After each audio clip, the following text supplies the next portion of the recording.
అందరికీ నమస్కారము.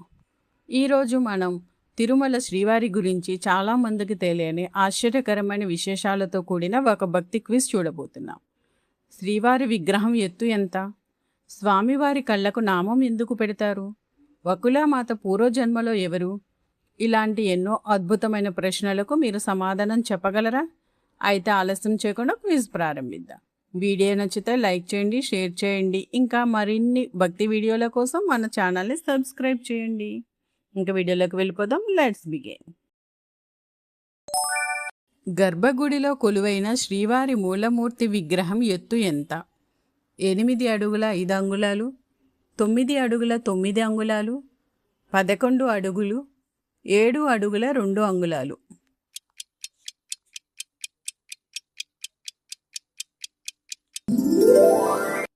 9 అడుగుల 9 అంగుళాలు. స్వామివారి దివ్యమంగళ స్వరూపము పద్మపీఠముతో కలిపి దాదాపు 9.5 నుండి 9.9 అడుగుల ఎత్తు ఉంటుందని చెబుతారు. స్వామివారి భుజాలపై ఉన్న బాణాలు, విల్లు గుర్తులు ఏ ఇద్దరి మధ్య జరిగిన ఘర్షణ వల్ల ఏర్పడ్డాయని పురాణాలు చెబుతున్నాయి.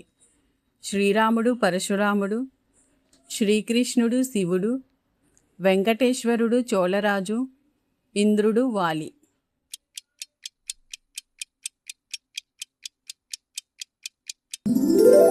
శ్రీరాముడు పరశురాముడు. త్రేతాయుగములో శ్రీరాముడు పరశురాముడు మధ్య జరిగిన ఘర్షణకు గుర్తులుగా ఇవి ఉన్నాయని పురాణ కథనం. శ్రీవారి వక్షస్థలంపై లక్ష్మీదేవి ఏ వైపున కొలువై ఉంటుంది? ఎడమవైపున, మధ్యలో, వీపు భాగంలో, కుడివైపున.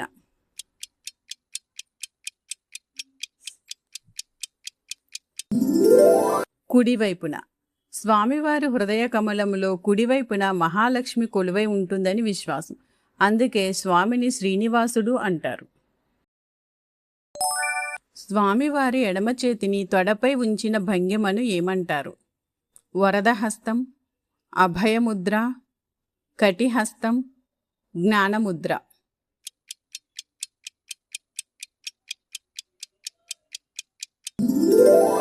కటిహస్తం. భక్తులను సంసార సాగరం నుండి రక్షిస్తాననే సందేశాన్ని సూచించే భంగిమనే కటిహస్తం అంటారు. స్వామివారి కళ్ళకు అడ్డుగా పచ్చకర్పూరం లేదా నామం ఎందుకు పెడతారు? అలంకరణ కోసం, దివ్య దృష్టి తీవ్రత భక్తులపై పడకుండా ఉండడానికి, కళ్ళు కనిపించకుండా చేయడానికి, నిద్రపోవడానికి.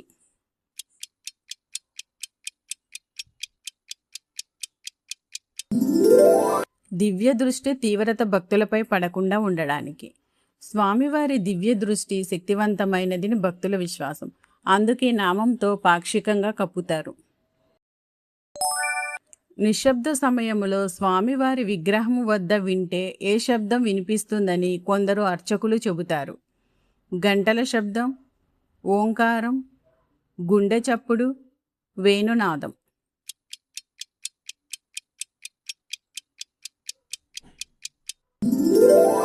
గుండె చప్పుడు.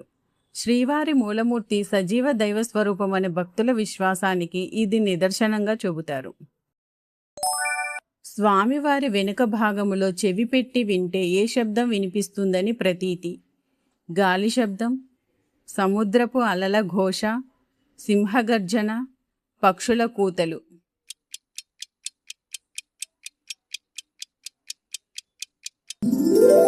సముద్రపు అలల ఘోష.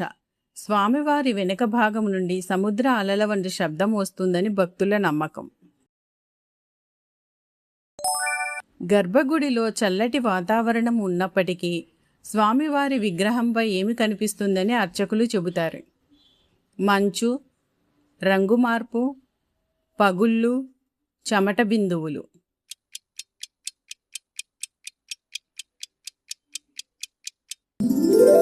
చెమట బిందువులు.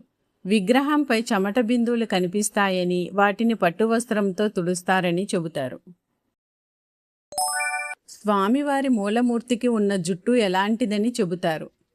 నిజమైన జుట్టు, కృత్రిమమైన జుట్టు, పట్టు దారాలతో చేసినది, జుట్టు ఉండదు.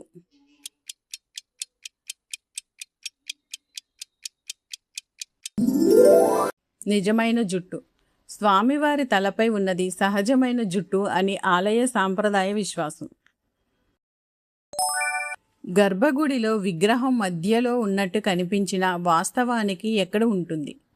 సరిగ్గా మధ్యలోనే, కొద్దిగా ఎడమవైపు, కొద్దిగా కుడివైపు, వెనక గోడకు దగ్గరగా.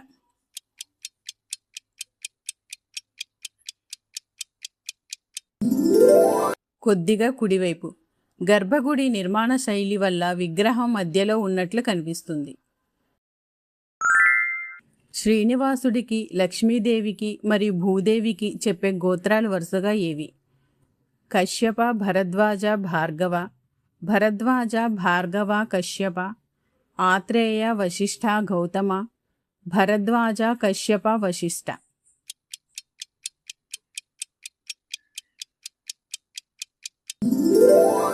భరద్వాజ, భార్గవ, కశ్యప.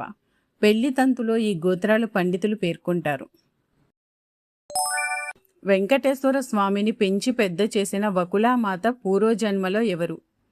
యశోద, దేవకి, కౌసల్య, గాంధారి.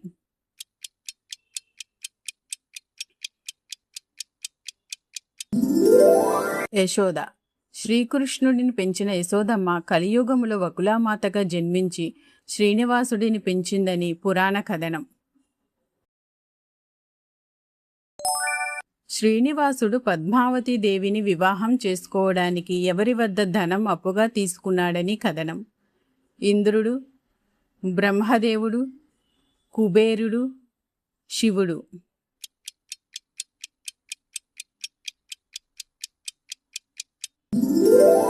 కుబేరుడు. కళ్యాణ ఖర్చుల కోసం కుబేరుడి వద్ద ధనం అప్పుగా తీసుకున్నాడని భక్తుల విశ్వాసం.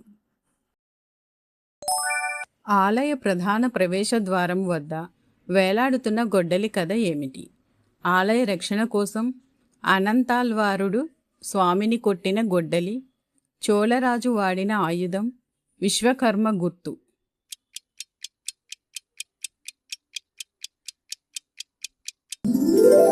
అనంతాల్వారుడు స్వామిని కొట్టిన గొడ్డలి. అనంతాల్వారుడు విసిరిన గొడ్డలి స్వామివారి గడ్డానికి తగిలిందని కథనం. స్వామివారి పూజకు వాడే పాలు, పూలు, వెన్న ఎక్కడి నుండి వస్తాయని చెబుతారు? తిరుపతి మార్కెట్, ప్రత్యేక గ్రామం, కేరళ రాష్ట్రం, విదేశాల నుండి.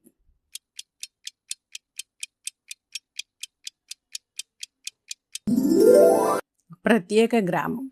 తిరుమలకు సమీపంలోని ప్రత్యేక గ్రామం నుండి ఇవి వస్తాయని విశ్వాసం.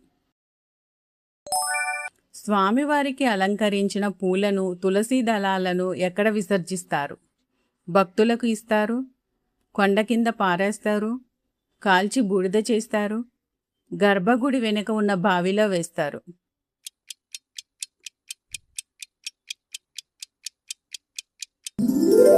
గర్భగుడి వెనుక ఉన్న బావిలో వేస్తారు.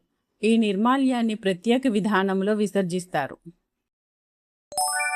ప్రతి గురువారం అభిషేక సమయంలో స్వామివారి శరీరం ఎలా ఉంటుందని అర్చకులు చెబుతారు.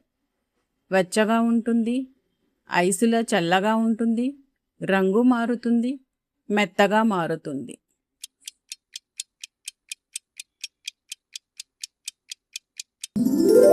వెచ్చగా ఉంటుంది. ఆభరణాలు తీసిన సమయంలో స్వామివారి విగ్రహం వెచ్చగా ఉంటుందని ఆలయ సాంప్రదాయ విశ్వాసం. గర్భగుడిలో వెలిగే మట్టి దీపాలు ఎప్పటి నుండి వెలుగుతున్నాయని చెబుతారు? ప్రతిరోజు కొత్తవి పెడతారు, కేవలం రాత్రి మాత్రమే. విద్యుత్ దీపాలు వందల సంవత్సరాలుగా అఖండంగా.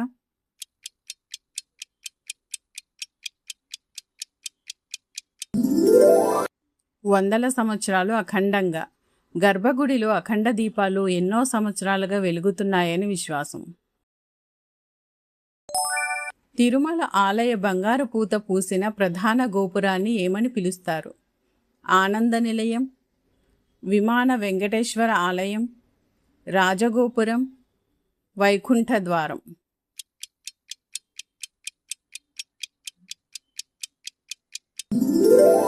ఆనంద నిలయం.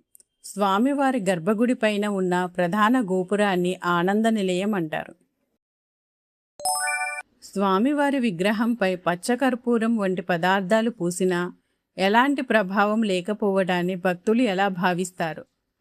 రసాయన చర్య, శిల్పి నైపుణ్యం, దైవిక అద్భుతం, ప్లాస్టిక్ కోటింగ్.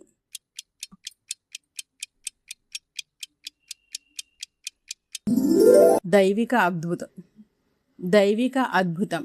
స్వామివారి విగ్రహం చెక్కు చెదరకపోవడానికి భక్తులు దైవిక మహిమగా భావిస్తారు.